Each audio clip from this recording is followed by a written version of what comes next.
हाँ भाई आ रहा हूँ सब्र करो ना थोड़ा। क्या आप ही रामनाथ जी हैं? मैं ही रामनाथ हूँ, बोलिए। आपके लिए नोटिस है, आपको ये घर खाली करना होगा क्योंकि आप यहाँ पर गैर कानूनी तरीके से रह रहे हैं। क्या? घर की मालकिन शांति देवी ने आपके खिलाफ केस दायर किया है। आप कई महीनों से किराया नहीं दे रहे और कब्जा करके बैठे। क्या बकवास कर रहे हैं आप? ये घर मेरा है, मैंने बनवाया है ये घर, मुझे कोई नहीं निकाल सकता यहाँ से। कोई शांति वांति का घर नहीं है ये। क्या बात है? क्यों परेशान कर रहे हैं आप इन्हें? मैं भी लॉयर, पेपर्स दिखाइए। देखिए, अगर आप लॉयर हैं तो आप समझ सकते हैं। इनको कोर्ट ने 48 घंटे का वक्त दिया। देखिए ये पेपर्स, ये घर शांति देवी का है और इन्हें निकलना होगा। ऐसे कैसे निकलना होगा? ये ठीक कह रहे हैं अंकल, आपको ये घर खाली करना होगा। क्या? जी।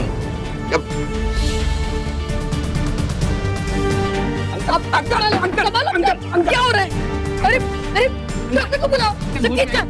अरे आज के दौर में जहां महंगाई हर दिन बढ़ती जा रही है, वहां एक आम आदमी का अपने मूल्यों और ईमानदारी के साथ अपने सपने पूरे करना एक बहुत बड़ी चुनौती है। रामनाथ जी भी ऐसे लोगों में से थे जिन्होंने जिंदगी भर ईमानदारी का दामन नहीं छोड़ा और पाई पाई बचाकर अपना एक घर बनाया। लेकिन उनके इस आशियाने पर बिजली तब गिरी जब अदालत ने उन्हें घर खाली करने का नोटिस दे दिया। दलील ये थी कि रामनाथ उस घर में अवैध रूप से रह रहे थे, लेकिन रामनाथ इस दलील से इत्तेफाक नहीं रखते थे। ऐसे में क्या सच था और क्या झूठ? क्या पुलिस और वकील सच कह रहे थे या फिर रामनाथ जी? और कौन थी ये शांति देवी जो इस घर पर अपना कब्जा बता रही थी? इन सारे सवालों की कड़ी जुड़ी है 4 साल पहले की उस घटना से जब रामनाथ जी नौकरी से रिटायर हुए थे।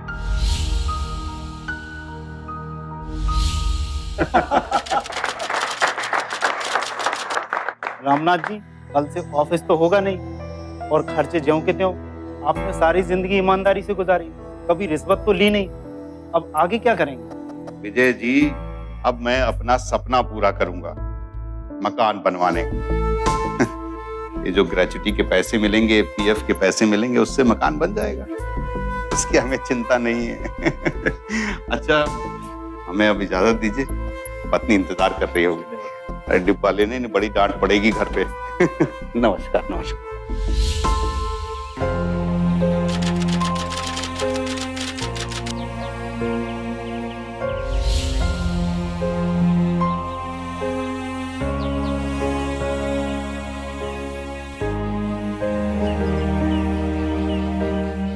अम्मा, तुमने आज तक जिंदगी में मुझे बहुत कुछ दिया है, यहाँ तक कि अपनी सारी जिंदगी मुझे सौंप दी, लेकिन मैं तुम्हें कुछ नहीं दे पाया।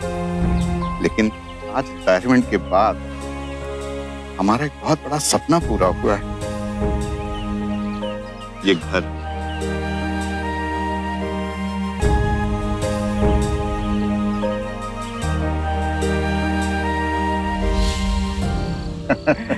जो भी है पापा जी, मकान बड़ा शानदार बनाया आपने, एकदम खुला हवादार। पर पापा, इतना बड़ा मकान खरीदने की क्या जरूरत थी? बेटा, माँ बाप जब कोई काम करते हैं ना तो बहुत आगे की सोच के करते हैं। ये जो घर का पीछे का हिस्सा है ना, वो तो तुम्हारा है। हमारे लिए? हाँ बिल्कुल तुम्हारे लिए है। दामाद जी कह रहे थे कि 1-2 साल में इनका ट्रांसफर हो जाएगा, उसके बाद तुम लोग यहीं आके रहना हमारे पास। चलिए ठीक है, लेकिन तब तक घर का पिछला हिस्सा रेंट पे दे सकते हैं। अरे हाँ पापा, ये तो बहुत अच्छा आइडिया है। हाँ बात तो सही है, कल सुबह ही लगा देते हैं टूलेट की तख्ती। बढ़िया। हाँ।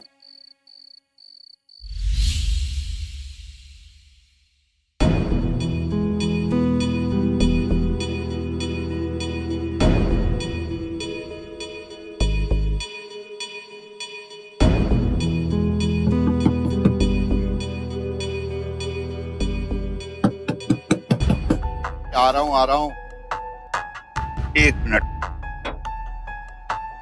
हाँ जी कहिए। Hello sir. नमस्कार, कहिए। सर, क्या ये मकान किराए के लिए खाली है? हाँ हाँ बिल्कुल खाली है, आओ आओ अंदर आ जाओ। सर वो जरा कुत्ते को किनारे कर लीजिए प्लीज। कुत्ता? अरे ये सिर्फ बोर्ड है, कुत्ता नहीं है अंदर। वो तो इसलिए लगा रखा है कि कोई भी अनजान आदमी कुछ भी गड़बड़ करने के पहले 100 बार सोचे। आ जाओ अंदर आ जाओ। Thank you sir. 1 मिनट, दरवाजा बंद कर दो। आपके घर में कौन कौन है? जी मैं, मेरी वाइफ और एक बेटा है 6 साल का। अरे वाह। एक काम करो बेटा, वो जो बाहर के दरवाजे पर बुलेट की तख्ती लगी है ना, वो निकाल दो। जी हाँ भाई, अब घर मिल गया है तुम्हें। Thank you very much sir. हम कल ही किराएनामे की डीड बनवा लेते हैं। और बेटा कहाँ काम करते हो? सर मैं लॉयर। अच्छा अच्छा, लॉयर है। चलो ठीक है, अच्छा है, हमारे घर में लॉयर भी रहेगा। रामनाथ जी बेहद खुश थे, और क्यों ना होते। एक पारिवारिक मीठा बोलने वाला सभ्य किराएदार मिले तो किस मकान मालिक को खुशी नहीं होगी। शक्ति ने अगले ही दिन 11 महीनों की डील करवा दी। रामनाथ जी को लगातार पेशगी किराया मिलता रहा, और शक्ति के मिलनसार स्वभाव की वजह से कुछ ही महीनों में उनके शक्ति के साथ घरेलू संबंध हो चले। उम्र के इस पड़ाव पर रामनाथ जी एक खुशहाल और मुकम्मल जिंदगी का एहसास कर रहे थे। इसी बीच किराए के एग्रीमेंट की वो मियाद खत्म हो गई जो 11 महीनों की थी। इधर करार खत्म हुआ, उधर रामनाथ जी और उनके किराएदार शक्ति के संबंधों ने एक नई करवट ली। ये लीजिए अंकल, आज किराएनामे की डील फिर से रिन्यू करा लेते हैं 5% बढ़ोतरी के साथ। बेटा वैसे ये सब करवाते तो तुम ही हो, लेकिन सिर्फ अपनी जानकारी के लिए पूछ रहे हैं। ये डील रिन्यू करने में पैसे कितने लग जाते होंगे? अंकल स्टैम्प ड्यूटी, रजिस्ट्रेशन कुल मिलाकर लगभग 2,500 तक लग जाते हैं। आजकल स्टैम्प ड्यूटी भी तो बढ़ गई है। 2,500 रुपए? जी अंकल। काम करते हैं, ये डील रिन्यू करने की जरूरत ही क्या है? तुम ऐसे ही रहो। मैं तो तुम्हें बहुत अच्छे से जान गया हूँ, और डील तो फिर परायों के साथ होती है, तुम तो अपने हो। वैसे पैसे बचेंगे तो अच्छा ही रहेगा। हाँ और क्या। वैसे अंकल, आपको जब भी मकान खाली करवाना हो, आप बस मुझे 2 महीने पहले बोल दीजिएगा, मैं मकान खाली कर दूंगा। ठीक है ठीक है। अब तेरे 2,500 रुपए बच गए हैं, तो शंकर की दुकान पे चल के 25 रुपए की चाट तो खिला दे।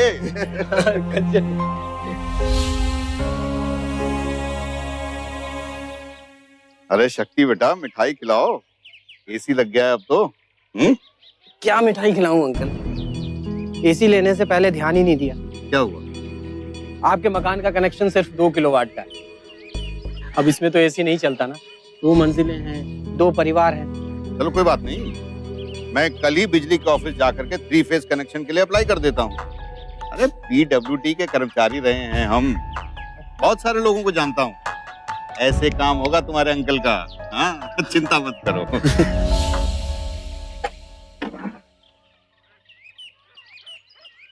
Very good, and 5 and 3 and you come here. Now my turn. 4 and 3. आइए अंकल, देखिए खेल कितना मजेदार चल रहा है। Okay, U turn. खेल तो ये सरकारी दफ्तर वाले खेलते हैं। कब क्या? अरे कोई सुनने को तैयार नहीं है। सुबह से दौड़ा दौड़ा कर मेरी जान निकाल ली। पानी पी लीजिए। बिना पैसा लिए फाइल एक टेबल से दूसरे टेबल तक ले जाने को तैयार नहीं है। शांत हो जाइए, पानी पी लीजिए। शिकायत करने की धमकी दो तो कहते हैं सीनियर सिटीजन हो, 2 किलोवाट बिजली में काम चलाओ ना। क्या जरूरत है आपको 3 फेज कनेक्शन की? ये लोग ऐसे ही होते हैं अंकल, कभी शरीफ आदमी की बात नहीं सुनते। हमेशा प्रेशर डालना पड़ता है इनके ऊपर। पर आप चिंता मत कीजिए, अब ये कनेक्शन कल ही लगेगा। कैसे लगेगा बेटा? बस आप लोग मुझे एक अथॉरिटी लेटर दे दीजिए। अरे बेटा तू कोई भी लेटर ले ले, अब तू ही संभाल इसे। मैं तो बुढ़ापे में इतनी भागदौड़ कर नहीं सकता। मैं करूंगा ना अंकल।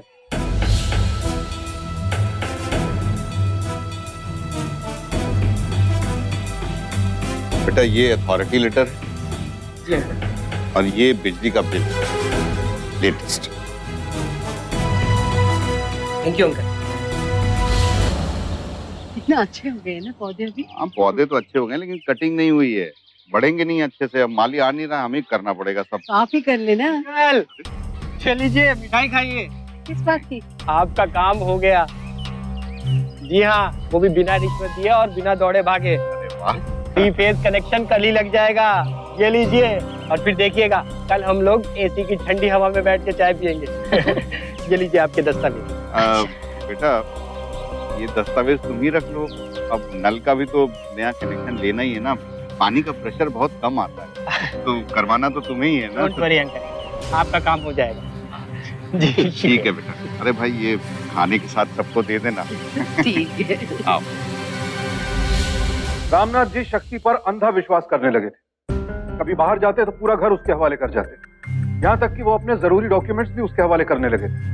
लेकिन क्या एक अजनबी पर इतना भरोसा करना किसी बड़े धोखे या अपराध को बुलावा देने के बराबर नहीं? भरोसे का मतलब ये तो नहीं कि अपने विवेक को ही दरकिनार कर दिया जाए। लेकिन अब किराएदार से परिवार का हिस्सा बन चुका शक्ति दिनों दिन उनका विश्वास जीतता जा रहा था, और यूं ही 2 साल गुजर गए। किराए के उस अग्रीमेंट की मियाद तो कब की खत्म हो चुकी थी। अब देखना यह था कि रामनाथ जी के भरोसे या यूं कहिए कि शक्ति पर उनके विश्वास की उम्र कितनी थी। आओ रमा, हाँ। कम से कम अपने घर पहुंच गए जी। एक मिनट बंद कर दे।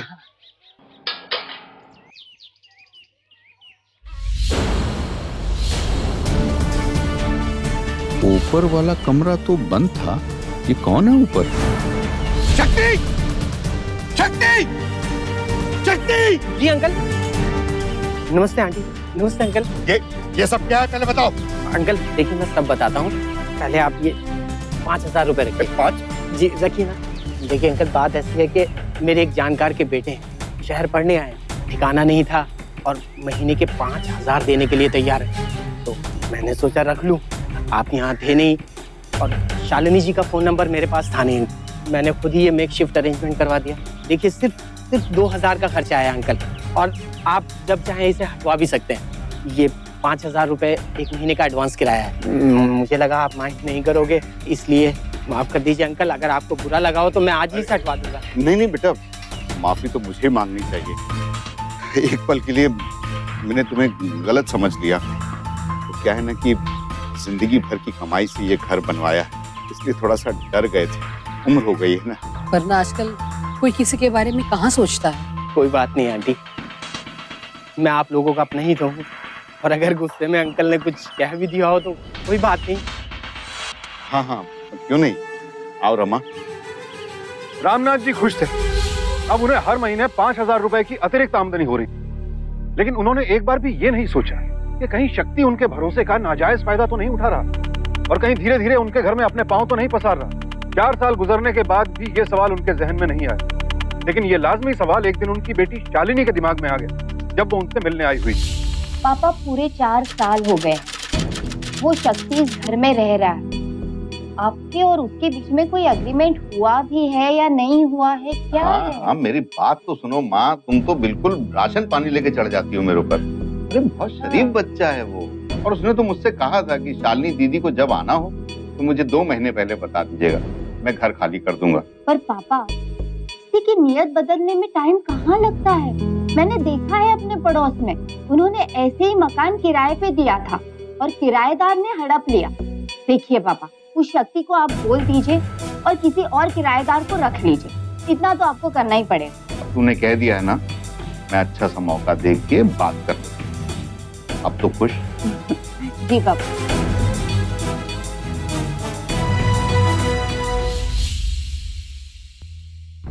नमस्ते अंकल। अरे नमस्ते बेटा, नमस्ते। विद्या ने कहा कि आपने बुलाया है। हाँ, बुलाया है मैंने। बैठो तो आओ। जी अंकल कहिए। बेटा क्या है कि मैंने तुम्हें बताया था ना, वो शालिनी यहाँ रहने आएगी, तो बेटा अगर हो सके तो, मगर ये मकान नहीं, मतलब मेरी मजबूरी है बेटा, इसलिए। आप कैसी बातें कर रहे हैं अंकल, किराएदार को तो जाना ही होता है। मैं मकान खाली कर दूंगा, बस आपसे एक छोटी सी रिक्वेस्ट थी। हाँ, बोलो। अगर आप शालिनी जी को 6 महीने के लिए रोक सकें तो। देखिए ना अंकल, आसपास मकान ढूंढने में थोड़ा टाइम लगेगा और मिड टर्म में मैं दूर नहीं जाना चाहता। वैभव की पढ़ाई और उसके स्कूल का हर्जा हो जाएगा। बस 6 महीने की मोहलत दे दीजिए, मैं वादा करता हूँ कि मैं वैभव का स्कूल खत्म होते ही चला जाऊंगा। हाँ, कोई बात नहीं बेटा, कोई बात नहीं। Thank you uncle. जी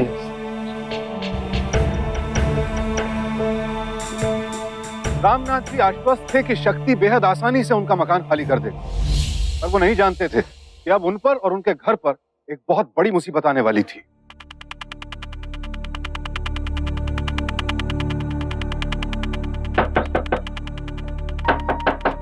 हाँ भाई, आ रहा हूँ, सब्र करो ना थोड़ा। क्या आप ही रामनाथ जी हैं? मैं ही रामनाथ हूँ, बोलिए।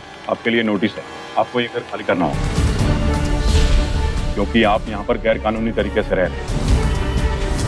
क्या? घर की मालकिन शांति देवी ने आपके खिलाफ केस दायर किया है। आप कई महीनों से किराया नहीं दे रहे और कब्जा करके बैठे। क्या बकवास कर रहे हैं आप? ये घर मेरा है, मैंने बनवाया है ये घर, मुझे कोई नहीं निकाल सकता यहाँ से। कोई शांति वांति का घर नहीं है ये। क्या बात है? क्यों परेशान कर रहे हैं आप इन्हें? मैं भी लॉयर हूँ। पेपर्स दिखाइए। देखिए, अगर आप लॉयर हैं तो आप समझ सकते हैं। इनको कोर्ट ने 48 घंटे का वक्त दिया। देखिए ये पेपर्स, ये घर शांति देवी का है और इन्हें निकलना होगा। ऐसे कैसे निकलना होगा? ये ठीक कह रहे हैं अंकल। क्या? आपको ये घर खाली करना होगा। क्या? जी। क्या? अंकल, क्या हो रहा है? अरे डॉक्टर को बुलाओ। अरे संभालो अपने आप को, क्या हो रहा है आपको?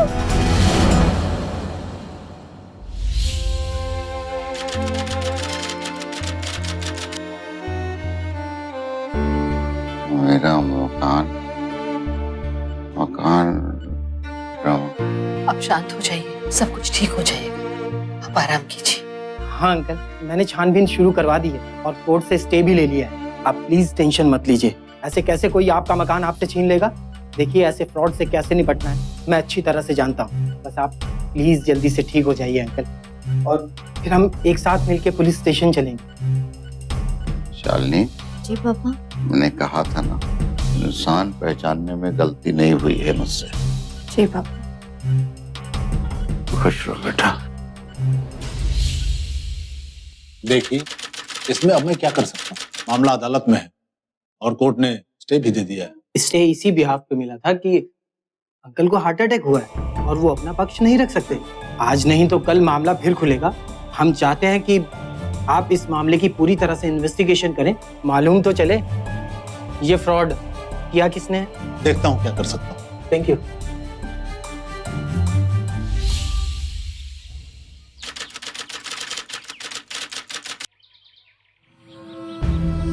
नमस्कार रामनाथ जी। नमस्कार।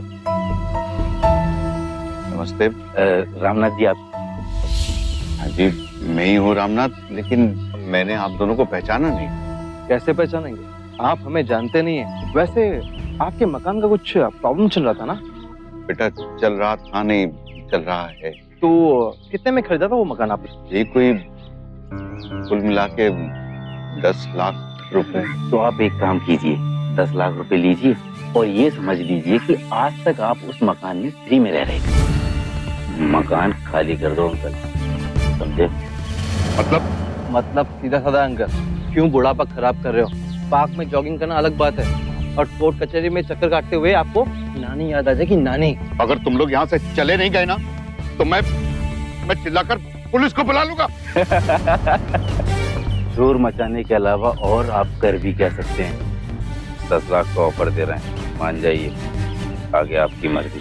चलते हैं।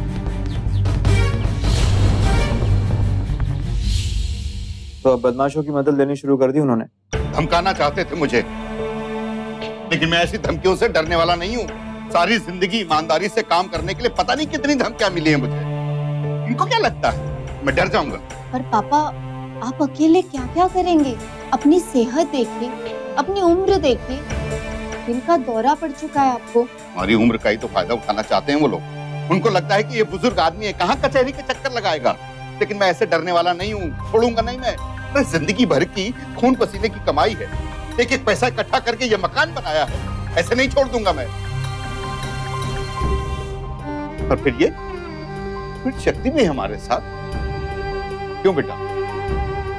मैं हूँ आपके साथ, लेकिन मैं पुलिस स्टेशन गया था। उन्होंने पूरी तफ्तीश कर ली है।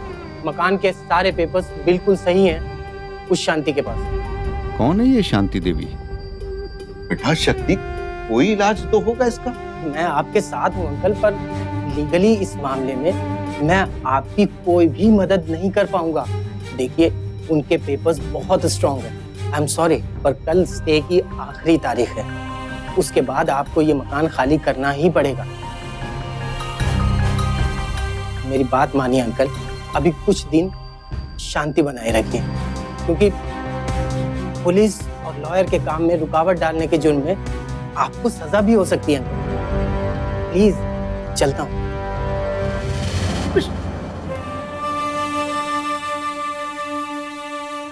पापा, आप प्लीज घबराइए मत, सब कुछ ठीक हो जाएगा।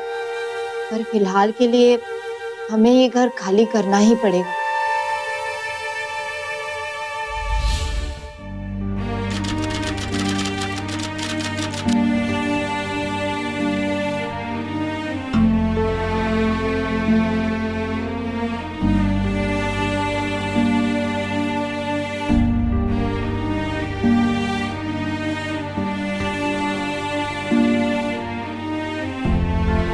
जिंदगी भर की गाढ़ी कमाई संजोकर अपने घर के जिस सपने को रामनाथ जी ने साकार किया था, वो उनकी आंखों के सामने चकनाचूर हो गया। रामनाथ जी टूट चुके थे, उन्हें समझ नहीं आ रहा था क्या करें क्या ना करें। ऊपर से जितने मुंह उतनी बात। कोई कहता रामनाथ जी ने विवादित प्रॉपर्टी खरीदी थी, कोई कहता उन्होंने बेईमानी की, और बच्चे कहते कि सब कुछ भूल जाए। लेकिन जिंदगी भर की जमा पूंजी और अरमान जिस घर में बसे हों, उसे भला कोई कैसे भूल जाए। रामनाथ जी के दिल में यही टीस बार बार उभर रही। उनके दिमाग में एक ही नाम गूंज रहा था, शांति। वही शांति जिसके नाम अब रमा निवास हो चुका था। आखिर कौन थी ये शांति? रामनाथ जी ने तय कर लिया था कि वो शांति देवी को ढूंढकर ही रहेंगे और उससे पूछेंगे कि आखिर उसने उनके साथ ऐसा क्यों किया।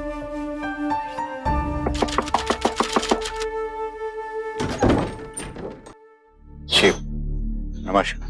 नमस्ते जी, कौन चाहिए आपको? ये शांति देवी जी हैं क्या घर? मैं ही शांति देवी हूँ, बोलिए। थोड़ा पानी मिलेगा? बहुत थक गया हूँ, दूर से आए। पानी? लेकिन आप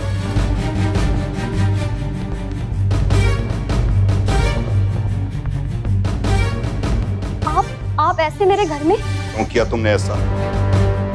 मैं पूछता हूँ क्यों किया तुमने ऐसा? मतलब?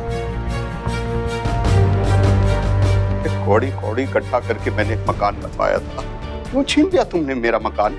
आखिर क्या दुश्मनी थी तुम्हारी मुझसे? क्यों किया तुमने ये सब? अरे बोलो, क्यों किया तुमने ये सब? आप रामनाथ? रामनाथ, वो रामनाथ जिसने इतने सालों में किसी के सामने हाथ नहीं फैलाया, वो आज तुम्हारी वजह से अपने दामाद और बेटी के घर में पड़ा हुआ है। पुलिस वालों के सामने हाथ जोड़ता है, वकीलों के सामने हाथ जोड़ता है, सिर्फ तुम्हारी वजह से। देखिए, आप यहाँ से चले जाइए। बिल्कुल नहीं जाऊंगा मैं यहाँ से। इस दरवाजे पर जान दे दूंगा, लेकिन नहीं जाऊंगा मैं यहाँ से जब तक तुम ये नहीं बता देती कि ये सब तुमने क्यों किया।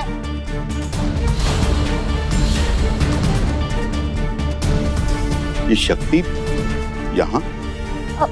ये मेरा भाई हूं मैं इसका।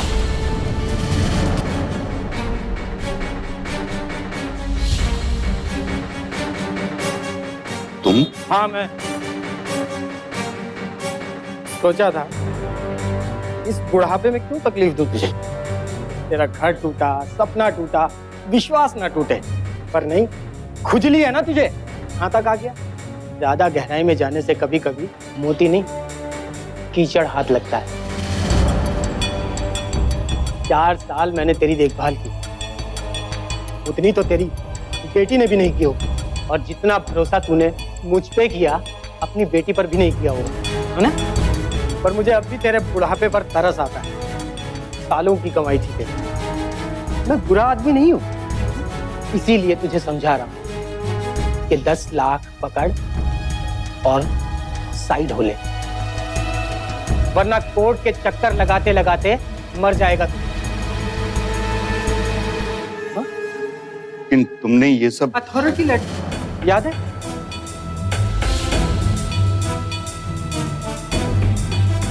बेटा, ये अथॉरिटी लेटर और ये बिजली का बिल। मेरे लिए कौन सा मुश्किल काम है उसे पावर ऑफ अटॉर्नी में बदलना। बेच दिया मैंने मकान अपनी बहन के नाम पर, कब्जा मेरा ही है। अच्छा एक बात सोच, दिमाग लगा के सोच, ऐसा क्यों हुआ कि जिसका वो मकान था उसे उस मकान से निकाल दिया गया और जो वहां किराएदार था उसे नहीं निकाला गया। अब भी वक्त है, कुछ नहीं बिगाड़ पाएगा तू मेरा। 10 लाख ले और मामले को रफा दफा कर। चल अब घर जाके ढंग से सोचना। तेरी बेटी और दामाद भी यही कहने वाले हैं। चल जा।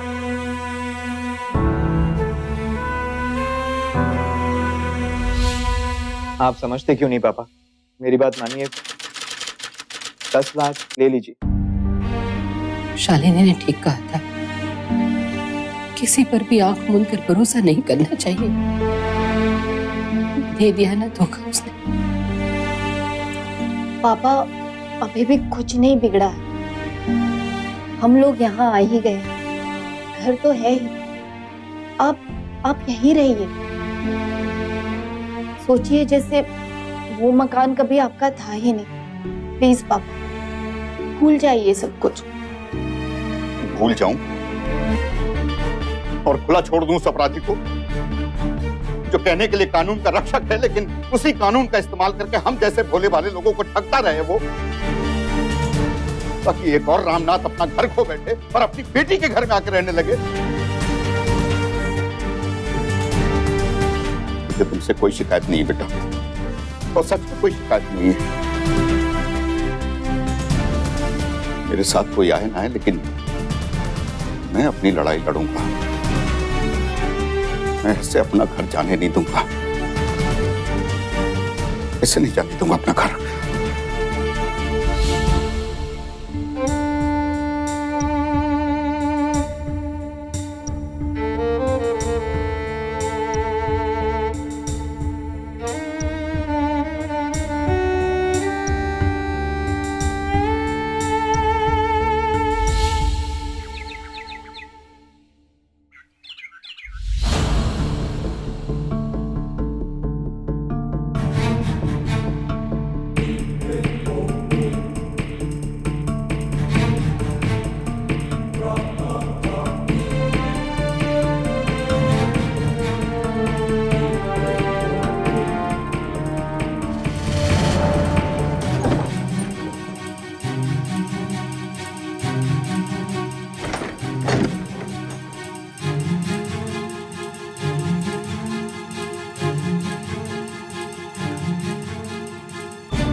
सुनिए,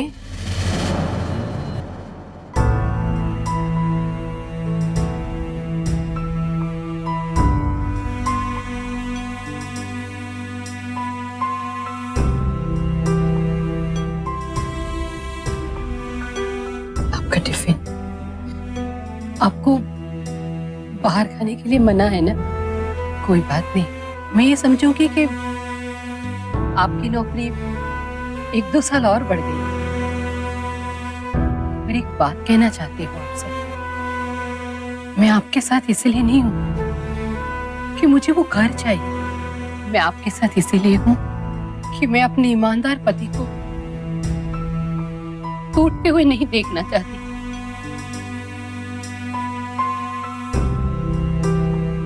लड़िए, जी जान से लड़िए,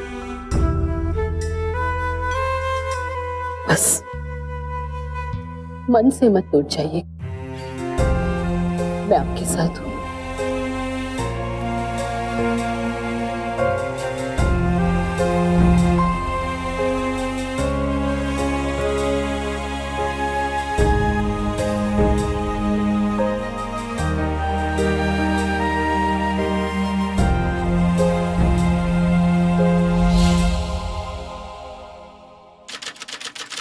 ये वो डील के पेपर हैं जो किराए के लिए, और इसी में वो भी पेपर्स हैं जो उसने फॉर्जरी करके बन। तो अब ठीक है, कल आप आ जाइए, हम केस फाइल कर देते। कल कितने बजे आ जाऊं? कल इसी टाइम पे। अच्छा जी, धन्यवाद, नमस्ते।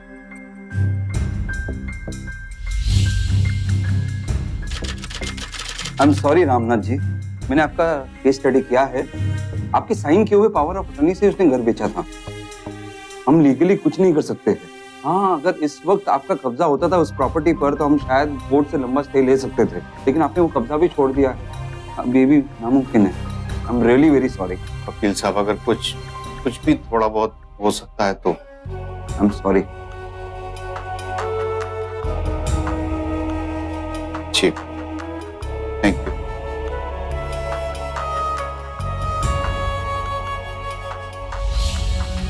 रामनाथ जी हर उस वकील से जाकर मिले जहां से उन्हें उम्मीद की किरण नजर आई, लेकिन किसी को भी अपनी उम्मीदों पर खरा उतरता ना देखकर वो निराश नहीं हुए और उन्होंने अपना केस खुद ही लड़ने का फैसला कर लिया। आप समझने की कोशिश क्यों नहीं करते पापा? जब लॉयर्स ने ये हाथ खींच लिए तो आप क्या कर सकते हैं? उनसे ज्यादा कानून जानते हैं क्या आप? नहीं बेटा, उनसे ज्यादा कानून तो नहीं जानते, लेकिन इतना जानते हैं कि जिस चीज पे मेरा हक है वो मुझे मिलनी चाहिए, बस। पर पापा, आपने खुद ही ने तो अथॉरिटी लेटर दिया था उसको। वही तो, गलती आप करें, लेकिन फिर हम क्यों? मैं मानता हूं कि गलती मेरी थी, तो भुगतूंगा भी मैं, और इसकी वजह है मेरे पास। अगर शक्ति का केस इतना स्ट्रांग होता तो वो बार बार मुझे 10 लाख रुपए की लालच नहीं देता। इसका मतलब है कि उसके केस में कहीं ना कहीं कोई कमी जरूर है, और मुझे वो कमी ढूंढ निकालनी। पर एक रिक्वेस्ट है आप लोगों से, ये मेरा खुद का मामला है, मैं खुद निपट लूंगा। बस आप दोनों जा सकते हैं, जाओ बेटा। रामनाथ जी जान चुके थे कि शक्ति सिंह के बार बार लालच देने के पीछे कहीं ना कहीं उसकी कमजोरी छिपी थी, और इस कमजोरी को ढूंढ निकालने के लिए उन्होंने कानूनी किताबों का सहारा लिया और साथ ही साथ इनकम टैक्स ऑफिस और रजिस्ट्री ऑफिस जाकर सबूत इकट्ठा करने की कोशिश की।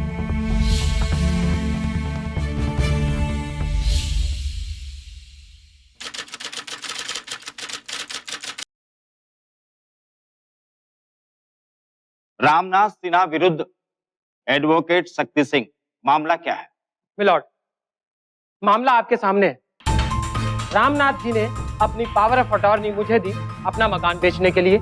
मैंने ऐसे ही किया और पैसे इन्हें दे दिए, लेकिन मिलॉर्ड उसके बाद उन्होंने मकान खाली करने से इनकार कर दिया और अब फॉर्जरी का झूठा इल्जाम मुझ पर और मेरी बहन पर लगा रहे हैं। It's open and shut case, क्योंकि ये सारे पेपर्स कानूनी, महज लालच में आकर रामनाथ जी ऐसा कह रहे हैं। Thank you milord. Ramnath ji, आपके वकील।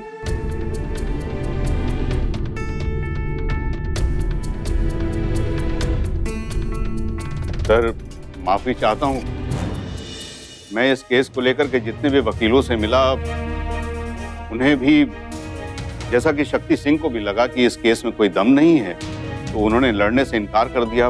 इसलिए मैंने फैसला लिया कि इंसाफ की गुहार मैंने की है तो लड़ाई भी मैं ही लड़ूंगा। मेरी उम्र हो चुकी है, लेकिन फिर भी मैं यहाँ आया हूँ इसलिए कि मैंने सुना है कि यहाँ पर इंसाफ मिलता है। मिलॉर्ड, ये कोर्ट का टाइम वेस्ट कर रहे हैं। रामनाथ जी, आप सीधे सीधे मुद्दे की ही बात करें। सर, मैं सीधे मुद्दे पर आता हूँ। 4 साल पहले मैंने शक्ति सिंह जी को अपने घर के पीछे का पोर्शन किराए पर दिया था। गलती मुझसे ये हुई कि 1 साल के बाद मैंने उस डील को रिन्यू नहीं किया, क्योंकि मुझे लगा कि ये भला आदमी है। दूसरी गलती मेरी ये है कि मैंने घर के किसी काम के लिए, इन्होंने घर के पेपर्स मांगे तो मैंने घर के पेपर्स और अथॉरिटी लेटर्स ये सब इनको सौंप दिए, और इन्होंने धोखा दे करके पावर ऑफ अटॉर्नी बनवाई और बिना मुझे बताए मेरा घर शांति, जो इनकी बहन है, उनको बेच दिया। आपके पास कोई सबूत है? लॉर्ड, सबूत तो नहीं, लेकिन कुछ चीजें हैं जो मैं चाहूंगा कि अदालत उस पर ध्यान दे, अगर इजाजत है तो। Permission granted. सबसे पहले तो मैं ये पेपर दिखाना चाहता हूं जो हमने साइन किए थे। सर, मेरा दावा है कि ये निरस्त हो चुकी है, क्योंकि इस पर लगने वाले स्टैम्प ड्यूटी 2% जो लगती है वो लगाई नहीं गई। इस बारे में कुछ कहना है आपको शक्ति सिंह जी? मिलॉर्ड, हो सकता है कि जल्दबाजी में दिमाग से निकल गया हो, पर इस केस से कोई मतलब नहीं है। मतलब है सर, मतलब है इसके मंसूबों में, इसकी नीयत में। दूसरी बात ये, इन्होंने सर जो पावर ऑफ अटॉर्नी बनाया वो एक general power of attorney, registered नहीं। ये पावर ऑफ अटॉर्नी इनको किसी भी प्रॉपर्टी की देखभाल करने का हक देता ही, उसे बेचने का हक नहीं देती। इस बारे में कुछ कहना है आपको शक्ति सिंह जी? मिलॉर्ड, मैं बस इतना ही कहना चाहूंगा कि ये इनकी मुझे फंसाने की साजिश है। कमाल है सर, एक आम आदमी फंस सकता है लेकिन ये तो वकील हैं, इन्हें तो ध्यान रखना चाहिए। और जज साहब, अब मैं असली मुद्दे पर आता हूं। ये वो पेपर हैं, ये सेल एग्रीमेंट, जिससे ये पता चलता है कि ये मेरा मकान मेरी मर्जी से इनकी बहन शांति देवी को बेचा गया रुपए 30 लाख रुपए में। ठीक है, उस 30 लाख रुपए का जो चेक दिया गया उसमें मेरे अकाउंट में उसका कोई जिक्र नहीं। इसका मतलब है कि ये लेन देन झूठा था। ये गलत है मिलॉर्ड। अगर रजिस्ट्री हुई है 30 लाख की तो पेमेंट कैश में भी हो सकता है। तो मतलब यह है कि आप मानते हैं कि 30 लाख रुपए का पेमेंट हुआ है? हाँ, और वो पैसे मैंने ही आपको दिए थे। ठीक सर, मैं मान लेता हूं कि मैंने पैसे लिए, लेकिन ये 30 लाख रुपए का पेमेंट जिसने भी किया वाइट मनी में, उनके पास इतने सारे पैसे आए कहां से? मैं चाहूंगा कि इनकी बहन शांति देवी गवाही के लिए यहां पर आए। Objection milord. Objection overruled. Thank you sir.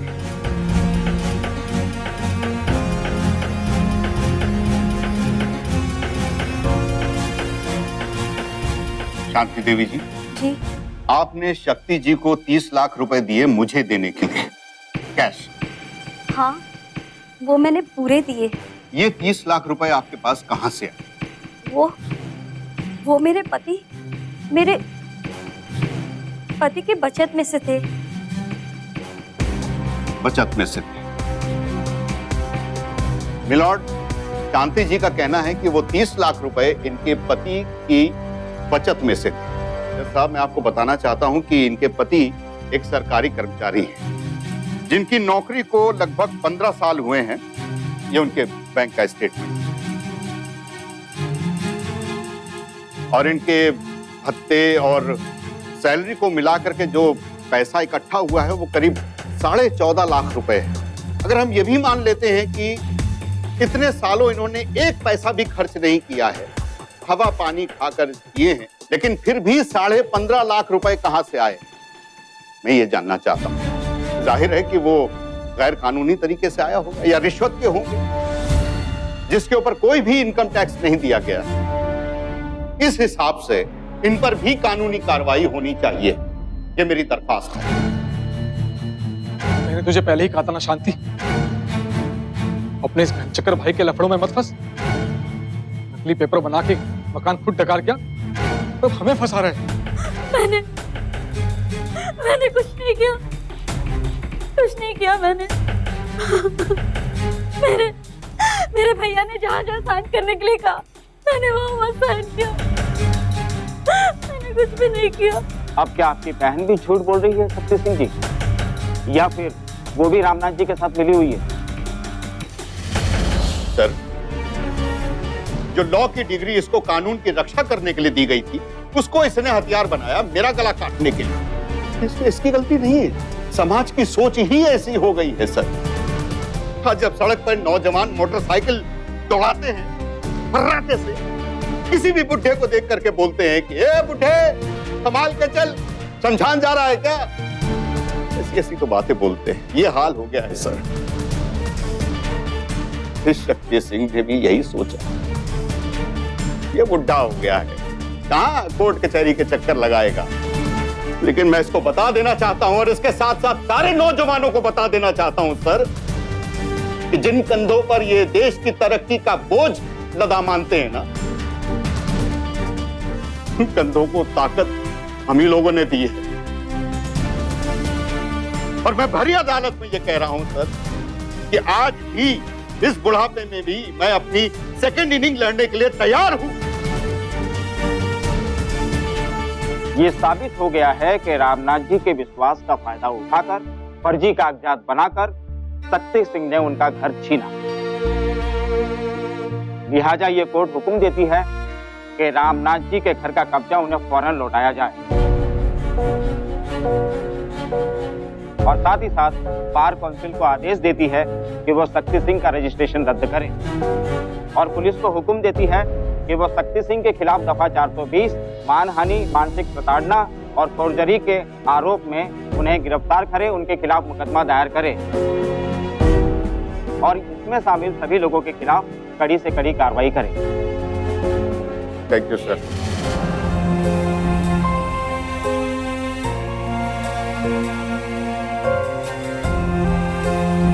Ramnath ji के साथ धोखाधड़ी करने के लिए शक्ति को आईपीसी की धारा 420, 464 और 468 और उन्हें डराने धमकाने के लिए धारा 195 के तहत कड़ी सजा दी गई। अगर विश्वासघात गलत है तो किसी पर आंख मूंद कर विश्वास करना भी उतना ही गलत है।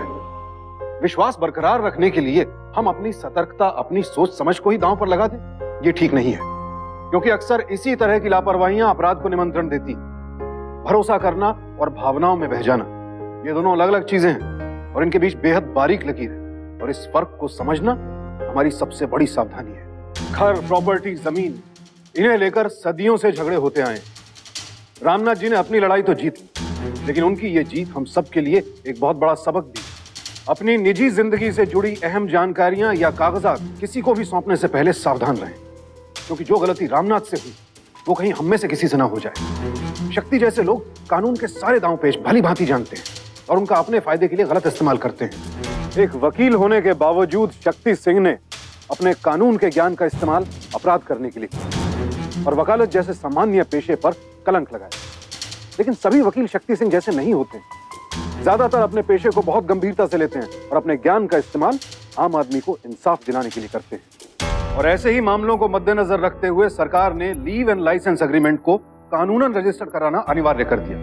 और अगर आप ऐसा नहीं करते हैं तो अपराध कर रहे हैं। मकान किराए पर देते वक्त लीव एंड लाइसेंस एग्रीमेंट या रेंट एग्रीमेंट ठीक से बनवाएं, उसे रजिस्टर करवाएं। लेकिन अक्सर लोग थोड़े से पैसे बचाने के लिए इन एग्रीमेंट्स को रजिस्टर नहीं करवाते। ध्यान रहे, आपकी जरा सी लापरवाही से कोई आपकी जिंदगी भर की गाड़ी कमाई हड़प सकता है। इसीलिए सजग रहें, सतर्क रहें, सुरक्षित रहें। इसी प्रार्थना के साथ अब मैं सुशांत सिंह आपसे विदा लेता हूं। फिर मुलाकात होगी ऐसी एक और सत्य घटना के साथ। देखते रहें सावधान इंडिया, इंडिया फाइट्स बैक। तो सावधान